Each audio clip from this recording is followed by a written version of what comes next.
अगर हम मुस्लिम ना होते आपके हिंदुस्तान में तो बीजेपी का तो खाता ही नहीं खुलता। जय श्री राम दोस्तों, सुप्रभात। कैसे हैं आप लोग? चलिए आज हम लोग बात करते हैं बिहार चुनाव को लेकर, यहाँ की हो रही तैयारियों के बारे में। तो देखिए, बिहार चुनाव में हमारे राहुल गांधी जी और यहाँ पे जमीनी स्तर पे कमान संभाले हुए हैं कन्हैया कुमार, ये दोनों ही तड़ातड़ रैलियां कर रहे हैं और गर्मा गर्म भाषण दे रहे हैं। इन सभी के भाषण में सिर्फ मुख्य रूप से बताया जा रहा है कि स्वर्ण 5% जो है, जो फॉरवर्ड कास्ट के हैं, इन लोगों ने 95% पे अपना शासन जमाया हुआ है और उन्हें प्रताड़ित कर रहे हैं। वो लोग दलित हैं, शोषित है, उन्हें उनका हक, हिस्सा, अधिकार नहीं दे रहे हैं। तो हम सिर्फ राहुल गांधी से 3 चीज जानना चाहते हैं। पहला, कि उनका सरकार पूर्ण रूप से 3 राज्यों में है, कर्नाटका, हिमाचल प्रदेश और तेलंगाना। इन तीनों जगह पर क्या उन्होंने 5% को छोड़कर 95% को नौकरी दे दिया? हर जगह से वो लोग परिपूर्ण हो गए, समानता का अधिकार उन्हें मिल चुका है और 8,500 रुपया प्रति माह उन लोगों के अकाउंट में आ रहा है। जो बिहार को लॉलीपॉप दे रहे हैं, वो लॉलीपॉप क्या वो 3 जगह पर वो बांट चुके हैं और जाति के हिसाब से वहां पे सारा व्यवस्था कर दिए हैं। उनका कहना है कि 3 हिस्से में 2 हिस्सा हम दलित, आदिवासी, ओबीसी, SC ST इन सभी को प्रतिनिधित्व देंगे और 1% में सभी होंगे। 1 भाग जो बचेगा उसमें सभी होंगे। तो आप लोग जाइए और कर्नाटका में जाके देखिए कि वहां के मुख्यमंत्री कौन है, किस जाति से आते हैं और उनके मंत्री विधायक किस जाति के हैं।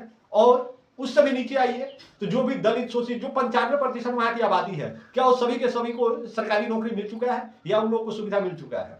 5% जो है वो तो चलो बेरोजगार हैं, उनको अब कांग्रेस मान्यता नहीं दे रही है, कोई बात नहीं है, 5% को छोड़िए, धक्का दीजिए। लेकिन 95% अगर सही रोजगार में है, उन लोगों को सारा सुविधा मिल रहा है, तो 5% अपने आप उनके सहयोग से जी लेंगे, क्योंकि वो कमाएंगे तो कहीं ना कहीं खर्च तो करेंगे। बहुत खुशी की बात है। लेकिन आप लोग कांग्रेस को बिहार में वोट देने से पहले जाके कर्नाटका में देख के आइए कि वहां क्या हुआ है और बिहार वाले कांग्रेस को वोट क्यों दे। इनका सरकार कर्नाटका में है, जहां पोस्ट ऑफिस के ऊपर आप लोगों ने देखा होगा, बड़ा वीडियो वायरल हुआ था। पोस्ट ऑफिस के ऊपर हिंदी में जो लिखा हुआ था, हिंदी को मिटाया जा रहा था, हिंदी का अपमान किया जा रहा था। तो बिहारी हिंदी और भोजपुरी से ही जीते हैं, इनको तेलुगु से क्या लेना देना है? अगर उस पर राहुल गांधी ने कुछ बोला हो तो बिहारी उस पर विचार करें। उन्होंने कभी इस विषय पर नहीं बोला। हिंदी का अपमान हो रहा है, कोई बात नहीं है, चलिए उसको भी जाने दीजिए। अब देखिए कि राहुल गांधी किस जाति से आते हैं। वो खुद को कहते हैं कि हम ब्राह्मण है, तो वो किस तरह से मतलब ये दलितों का और इन लोगों का बात कर रहे हैं और प्रतिनिधित्व दे रहे हैं। सबसे पहले तो उन्हें हट जाना चाहिए और फिर उन्हें बनने का जरूरत नहीं है, बाकी लोगों को बनने दीजिए, हटाइए। फॉरवर्ड को बिल्कुल ही आप लोग वोट मत कीजिए, सपोर्ट मत कीजिए। दूसरा, आप लोग आ जाइए तेलंगाना में, वहां पे भी उनके मुख्यमंत्री कोई रेड्डी साहब है। रेड्डी साहब फॉरवर्ड कास्ट से आते हैं। तेलंगाना उस साइड के जो फॉरवर्ड कास्ट है वो रेड्डी ही बोले जाते हैं और संपन्न लोग हैं।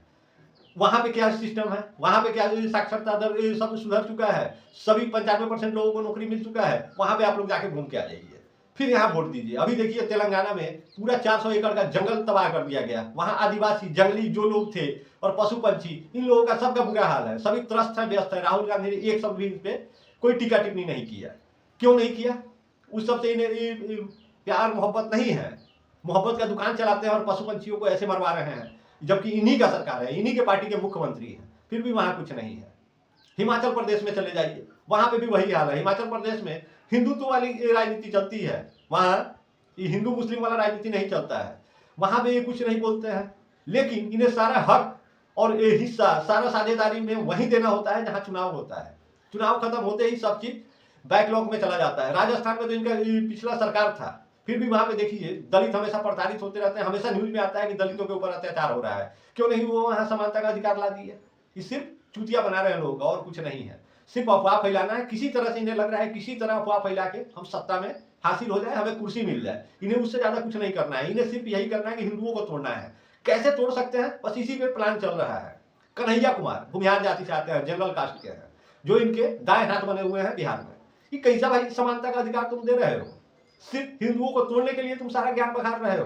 वक्फ बोर्ड पे तुम्हें इतना ज्यादा आपत्ति है, वक्फ बोर्ड के खिलाफ हो, जबकि सबसे बड़ा हिंदुस्तान का अगर कोई जमींदार है तो वक्फ बोर्ड ही है। फिर भी तुम जमींदार के खिलाफ नहीं बोल रहे हो। उसके खिलाफ जाने से तुम्हें डर लग रहा है। वोट बैंक की राजनीति तुम्हारी त्रस्त हो जाएगी, व्यस्त हो जाएगी। गजब का तुगलई है खाली। वक्फ बोर्ड का जमीन अच्छा है कि उसको सब सरकार के हवाले कराओ और दलितों में बंटवा दो। जितने भी दलित हैं उन सभी को जमीन दे दो। कर सकते हो? नहीं करोगे तो तुम्हें सिर्फ हिंदुओं को हिंदुओं से अलग करना है और कुछ नहीं करना है। तुम्हें मुस्लिम से लेके और हिंदू को, दलित और पिछड़ों को नहीं देना है। तुम्हें हिंदू से लेके और हिंदू को देना है, मतलब हमारी संपत्ति हमारे में ही छितिर बितिर करवा देना है, तितर बितर करवाना है, तुम्हें और कुछ नहीं करना है, सिर्फ अपने कुर्सी के लिए। तुम्हारे बाप दादा भी वही किए, अपने कुर्सी के लिए देश का 3 टुकड़ा कर दिए, और तुम अपने कुर्सी के लिए हिंदुओं का 3-4 टुकड़ा करना चाहते हो। इससे ज्यादा तुम कुछ नहीं करना चाहते हो। और हिंदू अगर समझदार हैं तो आप लोग उसे वोट देने से पहले 4 बार सोचिएगा, विचारिएगा, जहां उसका सरकार है पहले जाके एक बार घूम के आ जाइएगा, देख के आइएगा कि वहां के दलितों के साथ उसने कितना बढ़िया रवैया अपनाया है और कितना लोगों को रोजगार दिया है। सिर्फ अफवाह पे ध्यान नहीं दीजिए। पिछला लोकसभा में आप लोगों ने सुना था राहुल गांधी को, आरक्षण खत्म कर देंगे, संविधान हटा देंगे, ये कर देंगे, वो कर देंगे, कितना अफवाह पहले आया था। बोल रहा था कि 1 लाख रुपया सालाना महिलाओं के अकाउंट में आएगा। जहां उसका सरकार है, क्या महिलाओं के अकाउंट में 1 लाख रुपया सालाना आ रहा है? आप लोग पता कीजिए, अगर आ रहा है तो कमेंट करके बताइएगा। तब तक जय सिया राम।